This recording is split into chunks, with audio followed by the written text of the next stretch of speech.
jo përpara, po jemi futur tashmë në një erë të re, në një epokë të re.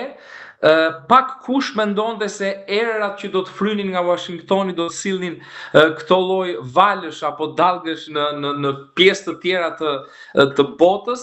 Kryesisht presidencat amerikane kanë qenë të parashikueshme, me përjashtimin e ndonjë konflikti në lindjen e mesme, lindjen e largët, pra Afganistani, Irani, marrëdhëniet me Korenë e Veriut, në të tjera fronte kryesisht presidencat amerikane kanë qenë të parashikueshme, dhe këtu flasim për presidencat që ne i njohim dhe më mirë dhe me cilat kemi patur dhe të bëjmë. Flasim nga presidenca e viteve pas 90, pra George Bushi i parë, apo babai i George W. Bush. E më pas me radhë marrëdhënie me administratën Clinton, Bush W. Bush, Obama, e me radhë, pra dhe Trumpi i parë, duhet thënë që nuk solli fort surpriza, dhe ky ishte gabimi që bën analistët, bën studiusit, bën ekspertët, që menduan që një Trump i dytë do të jetë një fotokopje e të parit, por erat që fryn nga Washingtoni janë të ndryshme kësaj radhe. Velat, nëse do duam ta bëjmë pak simbolike, e varkave apo të anijeve në Europë do duhet të ndryshojnë drejtim, në mënyrë që të përballojnë dhe të menaxhojnë, të balancojnë çfarë ndodh në Shtetet e Bashkuara. Ku është Shqipëria në gjithë këtë lëm? Sigurisht Shqipëria është një vend i vogël, ka një diplomaci modeste, aq sa mund t'i lejohet të kenë vendet e vogla, vendet që nuk janë superfuqi ushtarake, energjetike, ekonomike etj. Megjithatë mendoj që në këtë moment Shqipëria është relativisht e pozicionuar mirë. Është kapur fort pas aleancës apo partneritetit me Bashkimin Evropian. Ende nuk ka sinjale të qarta si do të evoluojë marrëdhënia me Shtetet e Bashkuara të Amerikës.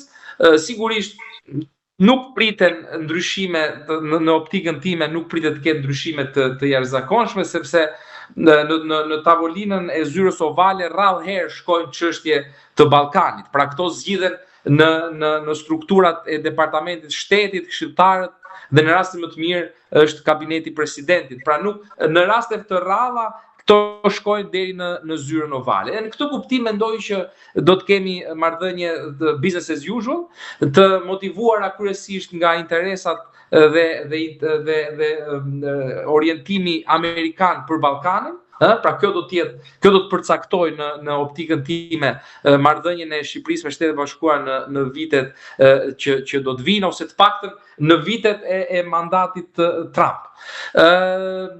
Kapja fort mbas marrëdhënies me Bashkimin Evropian apo mbas procesit të integrimit evropian është gjithashtu një lëvizje strategjike.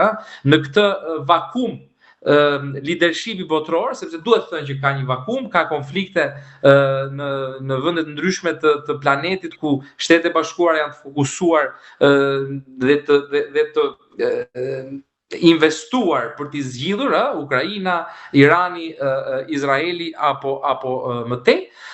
Në këtë kuadër, në këtë vakum leadershipi, Shqipëria është e orientuar tashmë më shumë drejt Bashkimit Evropian. Po për të qëndruar edhe pak tek Amerika, mesazhin për zgjedhjet, ju si e lexua? Se interpretimet në Tiranë kanë qenë të shumta, i vetmi reagim që s'ka ardhur nga kryeministri, nga ai që fitoi. Ndërkohë që populli edhe opozicia ka reaguar. Është një reagim i ambasadës, pra duhet dallojmë reagimin e ambasadës nga reagimi i departamentit shtetit apo i zyrtarëve të lartë në departamentin e shtetit.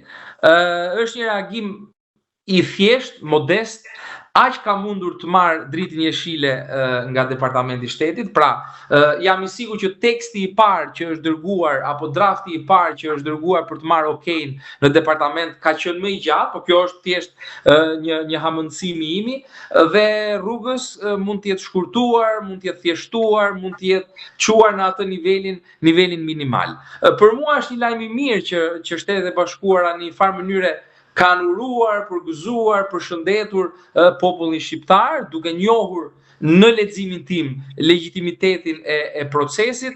Aleanca, zakonisht Twitterat apo urimet apo shënimet e zyrtarëve amerikan nisin gjithmonë kështu, por kanë gjithmonë një vazhdim, pra janë gjithmonë disi më të gjata, po t'i referohemi dhe reagimit që u bë në vitin 2021 apo dhe vitet pashë. Pra gjithmonë përshëndesim, përgëzojmë popullin shqiptar për procesin dhe më pas vazhdonte me